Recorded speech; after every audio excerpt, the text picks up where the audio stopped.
حافظوا على الصلوات والصلاة الوسطى وقوموا لله قانتين. Take due care of all the prayers, and the middle prayer, and stand before Allah in total devotion. So this is the verse about the Salat al-Asr, which is the afternoon prayer, from the dawn and noon and afternoon prayer. And Allah subhanahu wa ta'ala says, Hafiz ala salawati wa salat al-wusta. Protect the middle prayer and especially protect all the prayer, but the middle prayer for absolute, and stand in awe of Allah subhanahu wa ta'ala, humbly devoted prayer. That you should be focused and concentrating in the prayer. One of the important thing about this, why the Salat al-Wusta, protection particularly, because it is being said that the hadith of Prophet is the angel exchange their duties from Fajr Salat to Asr and Asr Salat to Fajr. When the angel of the Asr Salat comes to Allah subhanahu wa ta'ala, Allah subhanahu wa ta'ala asks them that how did you find my devotee, my slave? Not that Allah doesn't know, it is for us to know. They say, Ya Allah, when we left he was in the prayer. And when the Fajr prayer comes in, the angel who leave in the Fajr prayer and come back the new shift of the dawn prayer time, when they return back, Allah subhanahu wa ta'ala asks them, how did you find them? They say, Ya Allah, when we left he was in the prayer, when we arrived he was in a prayer. So it means those shift changes, one of the important thing happened. That's why wasta is that. And Allah subhanahu wa ta'ala says that the hadith or the scholar says that most people, when they're dying, day or night, whatever time, when they are dying, the dying person experience that it is the Salat al-Asr time, and they ask the angel, who are you, why you are bothering me, I'm getting late for my Salat al-Asr. So this is one of the things which is important to know. And inshallah, those who worry about the prayer and observe their prayer, they will be dying on the Shahada. Let's listen to the verse number 239. فإن خفتم فرجالا أو ركبانا فإذا أمنتم فاذكروا الله كما علمكم ما لم تكونوا تعلمون. But if you are in fear, then pray on foot or riding. But when you are in peace, recite Allah's name as He has taught you what you did not know. So this is about the command came in when you are on the ride, like horseback or camelback or whatever, your car ride and whatnot. Some scholar take this that you can pray salah while in whatever ride you are in. Ahl Sunnah scholar says that you can do the nafil, the optional salah on the back of the ride or on the seat and sitting position. But if you are able to stand up, and when you come to the fard salah, you try to and must stand up and make the salah on your feet if you can. And those who cannot stand, they should sit. Those who cannot sit, they can lie. Those who cannot lie, they just be on the eye movement. Salah is not to be missed, in bottom line. So Prophet, the hadith says that he was on a donkey riding, and donkey was wandering around in different direction grazing, and he performed the salah. So it means that is allowed for the nafil salah. For the fard salah, a scholar says you should be on a firm ground. So question is, today we have a fly and the plane and the train and all that. A scholar says wait till that thing get to destination on the ground and you stand on the ground. So this is what it is. Suppose if you have to travel in the spaceship, there's a fiqh and fatwa is available for those people. Let's listen to the next verse, 240, because this is very technical point that people travel, the space shuttle travel around the earth in 45 minutes. So what salah you will perform? So what you need to do is to which country is that you fly over. So it is to be focused accordingly from the Mecca. Whatever time is in Mecca when you're flying over it, that salah should be performed. Listen to the next 241. والذين يتوفون منكم ويذرون أزواجا وصية لأزواجهم متاعا إلى الحول غير إخراج فإن خرجن فلا جناح عليكم فيما فعلن في أنفسهن من معروف والله عزيز حكيم. Those among you who pass away and leave wives behind are commanded to make a will in favor of their wives to be maintained for 1 year without being expelled from husband's home. Then, if they move out, there is no sin on you in what they have done for themselves according to the fair practice. Allah is mighty, wise. وللمطلقات متاع بالمعروف حقا على المتقين. The divorced women deserve a benefit according to the fair practice, being an obligation on the God-fearing. كذلك يبين الله لكم آياته لعلكم تعقلون.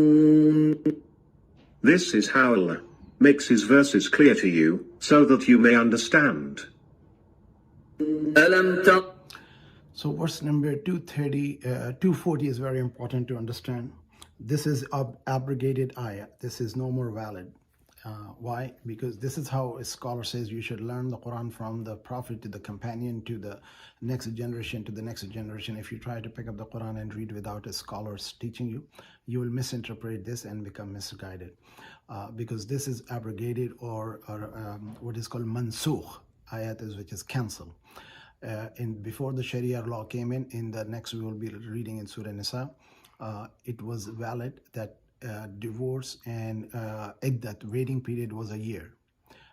But then this was cancelled after the next revelation came in, and there was will was supposed to be written for everybody. But this was not decided, the wife, how much share she should have. So this situation happened, a man came to Medina and he died, and he had his parents and his wife with him.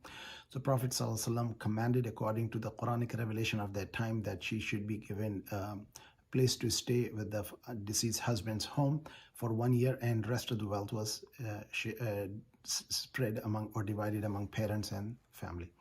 She did not have anything other than staying and being provided for 1 year. After then the next verse came in and it was cancelled, and this is not a valid ayah anymore. Next thing is, what is that? The divorcee woman deserved to benefit to fair practice. So Prophet gave her the fair practice at that time, and كذلك يبين الله آياته لكم الآيات لعلكم تعقلون. This is how the verses are explained so that you may comprehend. So when the other ayah chapter came in, where in the other revelation came in about the inheritance, laws are prescribed. 2/3, only man is allowed 1/3 to be willed, and 2/3 is already decided by Allah. The share of the parents is 1/6, and wife is 1/8. The son get 1 share, daughter get half of the brother's share. If there are 2 sisters, there will be 2 brothers divided by 1 will get 1 share, and 2 sisters will get half of those each. So there are different rules how they will get it. We'll come to discuss that in detail when it comes to it. But now a person can only write will for 1/3. Rest of it is already predestined. Next, listen to verse number 243. ألم تر إلى الذين خرجوا من ديارهم وهم ألوف حذر الموت فقال لهم الله موتوا ثم أحياهم إن الله لذو فضل على الناس ولكن أكثر الناس لا يشكرون. Have you not seen those who left their homes, while they were in thousands, to escape death? So, Allah said to them, be dead. Then he raised them alive. Surely, Allah is gracious to people, but most of the people are not grateful. This verse number 243 was revealed about a group of children of Israelites when they had according to scholars, there was a what you call the plague, and what we call the pandemic or academic situation, illness. And so people become afraid of life, and they ran from the infection, and there was a belief that one can get the infection from the other one in this way, so they could be defending themselves. So they ran and hide themselves in the jungle. Allah subhanahu wa ta'ala sent a death angel, and he commanded them to die all, and they will all be dead, and they all died. Then a prophet of God went by through that area and prayed for them. Allah subhanahu wa ta'ala brought them back to life. to prove that you cannot escape death. If it has to come, it can come anywhere. And it's not that you should run away from the pandemic and epidemic. This is a whole Sharia of Islam. Prophet ﷺ said, when you have a endemic or pandemic situation, you should not run away from this place where you are for the few obvious reasons, because you can spread the disease to the other area. Number two, you are afraid of death, and death will get you no matter where you are. Number three is that if everybody will leave the sick people, who is going to attend them? So this is, Prophet says that when you have a situation of epidemic, you should stay there and pray to Allah subhanahu wa ta'ala. If you have to die, you will die of the death. It is destined to happen, and people who died of those illnesses are considered martyrs. They are not considered dead, they are considered the martyrs. Next verse is that people were afraid of dying in the battlefield and they do not want to go into the war. And Khalid bin Walid radiallahu ta'ala had a wound everywhere in his body, and he said, if one has to die in the battlefield, then I would have been dead for a long time. And there's no part of my body which is not injured. So death, now I'm dying on my deathbed, and I'm not dying in the war. So Allah subhanahu wa ta'ala is destined to give anybody death whatever the way He wills to. Listen to the verse number 244. وقاتلوا في سبيل الله واعلموا أن الله سميع عليم. Fight in the way of Allah, and know that Allah is all hearing, all knowing. من ذا الذي يقرض الله قرضا حسنا فيضاعفه له أضعافا كثيرة والله يقبض ويبسط وإليه ترجعون. Who is the one who would give Allah a good loan so that Allah multiplies it for him many times? Allah withholds and extends, and to him you are to be returned. So verse number 245 encourages Muslim to spend in the path of Allah, and it is very common trade. Allah is asking that who will give me a good loan? Who will give Allah the good loan? Even though the wealth which we possess belong to Allah, we got it from Allah, we'll return to Allah, and Allah is the inheritor of everything ultimately. Yet for encouraging Muslim to spend in the path of Allah, Allah subhanahu wa ta'ala says, who will give a good loan to Allah, and so that He will increase it, multiply it in multitude. So whenever you give a loan, if you know the party is strong, you will give them because you know it will gonna get back your money. But if you give somebody weak, then you don't want to give loan to that person. But Allah subhanahu wa ta'ala, who could be more mightier and stronger, and one who will fulfill promise and covenant with you. So Allah subhanahu wa ta'ala saying that when you give, this is beyond the zakat money, this is the sadaqah. So when you give sadaqah in the path of Allah, you're giving loan to Allah, even though it is going to the person you're giving, but you think there's a needy person, like what is going on right now in Turkey and North Syria and other part of the world, where you think somebody is needing a deserving, then you should give them the sadaqah and khairat and zakat, all them.